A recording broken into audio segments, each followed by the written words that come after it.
The Retroid Pocket 4 is the smaller brother to the awesome Retroid Pocket 4 Pro, but can the Retroid Pocket 4 deliver on the same awesome game experience that its bigger brother does?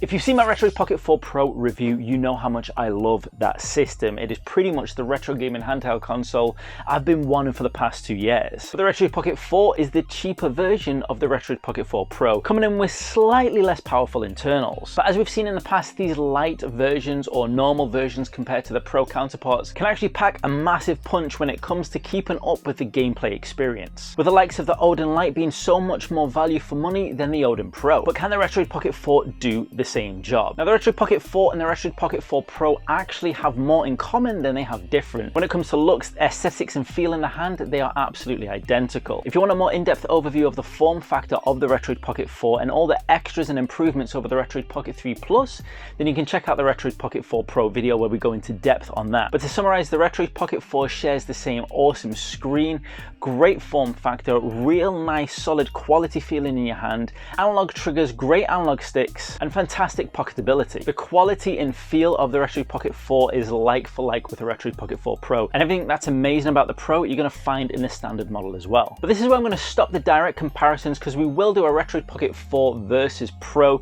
in a later video and we'll go into more details on that. From now on, I'm going to specifically focus on the Retroid Pocket 4 as a standalone handheld and how worth it is buying based solely on the price and what it can provide. The Retroid Pocket 4 can be picked up for $149, which makes it the natural successor to the Retroid Pocket 3 Plus in terms of price and where it positions itself in the market. And you get a significant step up moving to the Retroid Pocket 4, which comes packed with a Dimensity D900 processor and 4GB of LPDDR4 RAM. The rest of the specs I'll put up on the page for you to have a look at, and as always, if you want to compare the Retroid Pocket 4 to all of its competition, you can check out the ChronicSpartan.com retro handheld comparison tool. It also comes packed with an absolutely gorgeous 4.7-inch LCD screen and a 5000 milliamp battery, which will give you plenty of time to play, as well as all the Bluetooth and Wi-Fi connectivity we've come to expect from Retroid handhelds, which will enable you to surf the internet using your Android user interface and enable you to access all the games, ROMs and emulators you could ever need on this device. The user interface on the Retroid Pocket 4 is a really nice and smooth experience, especially if you're familiar with using the Android operating system, and you go from switching on the device for the first time to playing some of your favorite retro games in about 10 minutes. Like all other Retroid devices, the Retroid Pocket 4 doesn't come with any pre-installed games,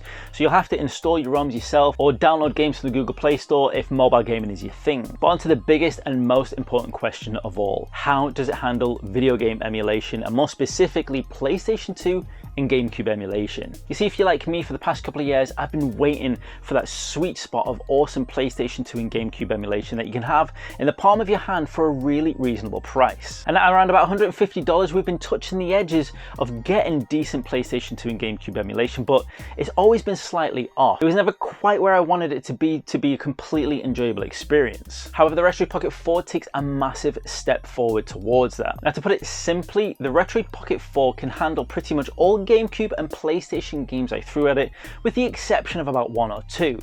But to put a bit more detail into it, to get the best out of the games, to get them running smoothly on the Retroid Pocket 4, you're going to have to be playing around with some settings, and you're definitely going to have your system running at high performance. The Retroid Pocket 4 comes with a few performance modes, ranging from standard all the way up to high, with an ability to change the speed of the fan as well. And changing through these settings pumps out more power out of the Retroid Pocket 4, using the maximum capacity of the GPU and CPU available. But doing that will also put more strain on your battery and lessen the time that you can play between charges. So for the longest play sessions and the most portability, you want to be running things on standard with minimal use of the fan. But to get the absolute most out of PlayStation 2 and GameCube emulation, you're going to have to be using high performance mode a lot and using the fan alongside that as well. To put it into context, about 8 out of 10 PlayStation 2 games that I played needed high performance mode for the games to run smoothly. But on top of that, a lot of them also needed some tinkering with the settings, messing around with underclocking and clock speeds as well.